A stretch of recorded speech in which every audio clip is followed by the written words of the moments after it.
aware of it or not. Wherever you walk, you'll be walking on one or two of these mosses with most of the steps that you take, and they're all mosses of the group Didymodon. They're common all over the world, and there are many different kinds. These are ones that grow near me in Nottingham. Didymodon nicholsonii, Didymodon luridus, and Didymodon insulanus.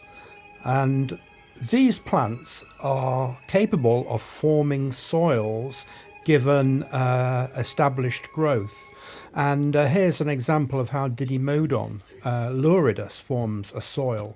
It's formed quite a thick patch of soil by trapping dust and particles in the body of the plant. And the soil that it's created is a very healthy soil. I want to try and create a soil using these mosses on a weathered brick. Now, this brick already has established colonies of Syntrichia Montana and Tortula muralis growing on it.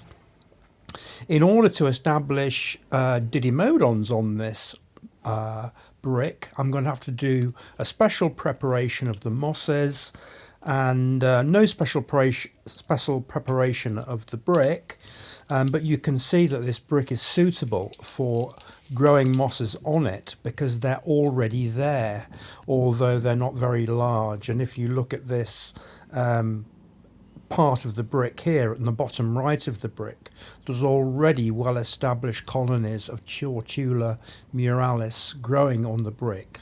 So I know that this kind of surface is suitable for growing mosses.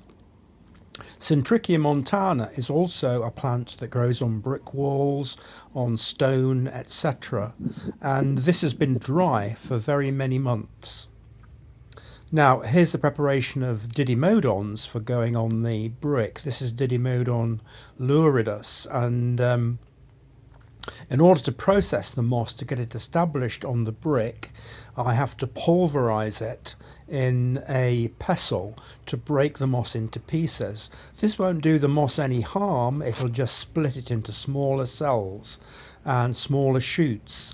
Now, each cell and shoot is pluripotent, which means it can develop into a new plant or gametophyte once it's found a new environment and can become established. So what I've done is prepare a slurry of the moss after pulverizing it in water, and I can now in a position where I can apply it to the brick that I've got prepared.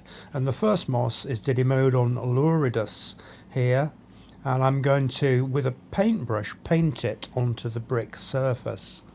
And all parts of the moss, whether they're big or small, will be added to the surface of the brick, and as the water dries out they should become attached to the brick, and hopefully given time they will be established. So I'm painting them on in normal water, and you can see there are quite large chunks of the moss there, but there'll also be very small particles of the moss too, which should equally be able to regenerate on the surface of the brick and develop over time a soil. But how long will it take? That's what this experiment really is trying to find out. Now, here's Didymodon insulanus, the golden coloured moss. And can I take this opportunity to ask you to like and subscribe if you like this video? It helps the numbers and helps me get more views. Thank you. So this is Didymodon nicholsonii getting pulverized again, and it's going to be applied to the brick in the same way, but on a different part of the brick. The pulverization process of this moss has been slightly more effective because it was drier, but I'm painting it on in the same way on a separate part of the brick, so that when the colonies develop I can see which ones are developing more effectively and better. So there, the two mosses are applied, and I've left the Syntrichia montana and the Tortula muralis to their own part of the brick.